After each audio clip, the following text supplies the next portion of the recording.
But we must begin to understand that in a concept of forming inside our community a united front, a black united front, which engulfs every sector, every facet, and every person inside our community working for the benefit of black people. Going to the churches, going to your homes, telling everybody, even if you don't have an account, tell someone, if you got an account, pull your money out.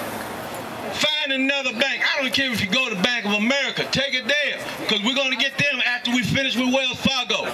But we got to take Wells Fargo down. Take them down. So this is a boycott. We need everybody to participate in this. We need to be about action, not just sitting on the sideline. This is not a spectator sport.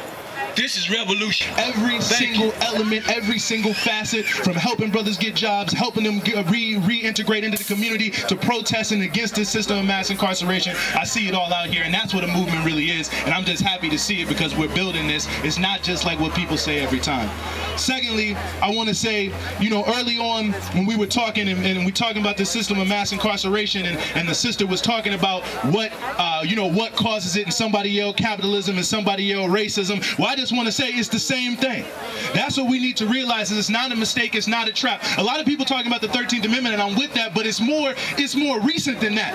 If you really look at what was going on in the 1970s and the 1980s, what you see is the so-called 1%, the ruling class, the capitalist class, the people with all the power in America decided they weren't making enough money, and they took it out on the working class, black and Latino communities here in this country, taking away schools, taking away jobs, taking away social services, creating a crisis of deprivation, of poverty that will trap people in it, and doing nothing for them, and coming up with a system of mass incarceration to keep those people in control.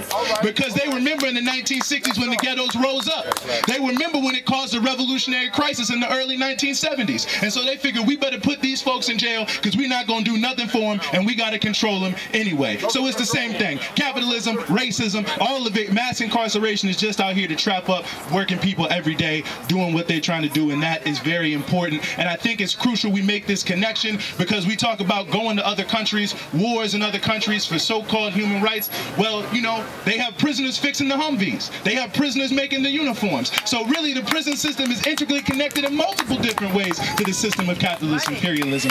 And, you know, what I really want to finish with is, you know, we're going to build moving forward here. Jobs Not Jails. You probably see, if you get an orange flyer, get an orange flyer. I think the sister Sarah with them is over here. We're building towards April 4th. We're going to be down in Anacostia. We're going to go in front of St. Elizabeth's, which is a major job project here in Washington, D.C., and demand jobs, not jails. Jobs, not jails for people here in D.C., and I think that's going to be big. Obviously, there's a lot going to be going on before that, so, you know, I don't want to say don't do that, but, you know, just watch for April 4th. Keep it marked in your mind. Remember jobs, not jails. Remember that this is not just about reform. Oh, I'm sorry. Let me say one more thing, because I read this yesterday, and this is important, brothers and sisters. Brother Yango talked earlier, we can't reform this system. And why is that important? Because a lot of people who came up with this system of mass incarceration are talking about reform. I read a piece just the other day by a woman named Heather McDonald. You can look her up. She works in New York at the Manhattan Institute. And what she was saying was, well, you know, maybe putting a whole bunch of people in prison isn't what we really need. Maybe what we need is more police. Maybe what we need is tougher police. Put more people in jail just overnight or just over the weekend to try to deter them from committing crime.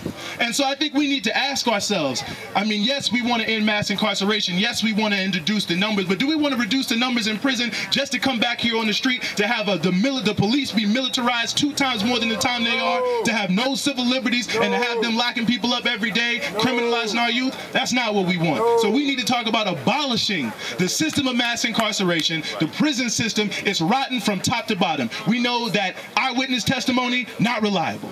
Central Park joggers, 5 brothers spent 15 years in prison on DNA evidence, overturned. From the bottom to the top is completely rotten. We must abolish this system of mass incarceration and the police system that goes with it. Thank you very much.